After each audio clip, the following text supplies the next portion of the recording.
Think about the last time you felt completely drained after spending time with a friend. Not tired from a long day, drained, like something was quietly taken from you. You couldn't explain it. The conversation seemed normal. Nothing obviously wrong happened, but you left feeling worse than before you arrived. Here's what Jung discovered about that feeling. It isn't accidental. It isn't in your head. It is a precise psychological signal, and most people spend years ignoring it while fake friendships slowly damage their self-worth from the inside. Today, you're going to understand exactly why fake friends exist, why intelligent people keep them longer than they should, and the specific psychological pattern Jung identified that explains why leaving them feels so difficult. Stay till the end because the last part of this video explains something most people never realize until it's too late. Jung spent decades studying human relationships and the hidden psychological forces that drive them. And one of his most uncomfortable observations was this: people rarely show you who they really are in the beginning. They show you who they need you to believe they are. Fake friends don't reveal themselves early. At first, they support you, laugh with you, make you feel accepted and understood. And because that initial connection feels genuine, because it fulfills a real emotional need, your brain registers it as safe. Jung called this the persona, the mask people wear in social situations to appear likable, trustworthy, and warm. Everyone wears a persona to some degree, but fake friends wear theirs strategically. The warmth is real enough to create attachment, but underneath it, the motivation is not connection, it is benefit. And benefit can look like many things: attention, status, validation, emotional access, financial convenience, someone to feel superior to. The friendship exists not because they value you, but because you fulfill a psychological need for them. Most people believe loyalty is proven during hard times. When life is difficult, real friends show up. And that is true, but Jung identified something deeper. The real test of friendship is not during your struggles, it is during your growth. Because fake friends are comfortable around your weakness, your insecurity makes them feel secure, your confusion makes them feel wise, your struggles keep the social hierarchy comfortable and familiar. But the moment you start improving, the moment you gain confidence, discipline, success, or clarity, something shifts. The insecure friend becomes distant. The lazy friend starts mocking your discipline. The friend who loved your constant availability suddenly becomes irritated when you stop being accessible 24 hours a day. You share good news, and their reaction feels delayed, forced, almost disappointed. Jung explained this through the concept of psychological projection. Insecure people project their own fears and inadequacies onto others. When you grow, you become a mirror for everything they haven't done. And instead of feeling inspired, they feel threatened. So they do what insecure people always do. They try to pull you back. Not always openly, through sarcasm, passive negativity, dismissive jokes, subtle undermining, small comments designed to make you question yourself, not because they hate you, because your growth makes them deeply uncomfortable. Stay with me, because what I'm about to explain next is the psychological reason why intelligent, self-aware people stay in fake friendships far longer than they should. And once you understand it, you'll never make the same mistake again. Here is the part most people don't talk about.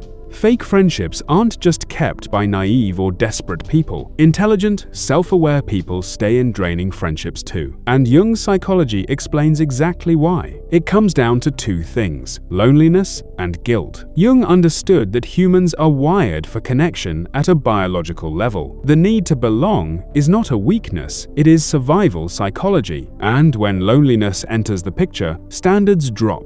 People tolerate disrespect, one-sided effort, and emotional drain simply to avoid isolation. Fake connection feels safer than no connection at all. And then guilt enters. Fake friends are often experts at emotional pressure. The moment you pull back, the guilt begins. You've changed. You think you're better than us now. You never make time anymore. Notice what these statements do. They reframe your healthy boundaries as betrayal. They make your growth feel like abandonment. And kind people, people with empathy, internalize that guilt and stay. Jung called this the guilt trap, when someone uses your own emotional sensitivity against you to maintain access and control. And the most painful realization is this: Some fake friends don't even fully realize they're doing it. The manipulation isn't always conscious. It is simply the behavior of an emotionally insecure person protecting their own psychological comfort at your expense. Jung believed that the unconscious always communicates through feelings before the conscious mind catches up, and fake friendships always leave emotional signals long before the conscious mind is ready to accept them. Here are the signals most people ignore for too long. You feel emotionally drained after spending time with them, not occasionally, but consistently. That pattern is not accidental. You feel anxious sharing good news. Somewhere inside, you already know their reaction will feel off. You begin shrinking parts of yourself around them, hiding achievements, downplaying growth, making yourself smaller to keep the peace. They only reach out when they need something. When life is going well for them, they disappear. When they need emotional support, attention, or help, suddenly you're their closest friend. They gossip constantly about other people. And Jung identified this as one of the clearest psychological warning signs. People who habitually betray others verbally will eventually betray you too. That behavior does not magically stop when you leave the room. And finally, they celebrate your mistakes more visibly than your wins. This one is subtle, but pay attention. Real friends feel genuinely happy when you succeed. Fake friends feel relieved when you fail, because your failure confirms that the social hierarchy they depend on is still intact. Jung believed that psychological health in relationships comes down to one thing: emotional safety. Real friendship should feel psychologically safe. You can succeed without guilt. Speak honestly without fear. Set boundaries without emotional retaliation. Disappear temporarily without punishment. That kind of stability is rare, but it exists. And once you experience it, once you feel what it's like to be genuinely supported by someone who wants nothing from you except your company, fake friendships become immediately obvious by comparison. The emotional weight lifts. Conversations feel energizing instead of draining. Good news is met with genuine happiness.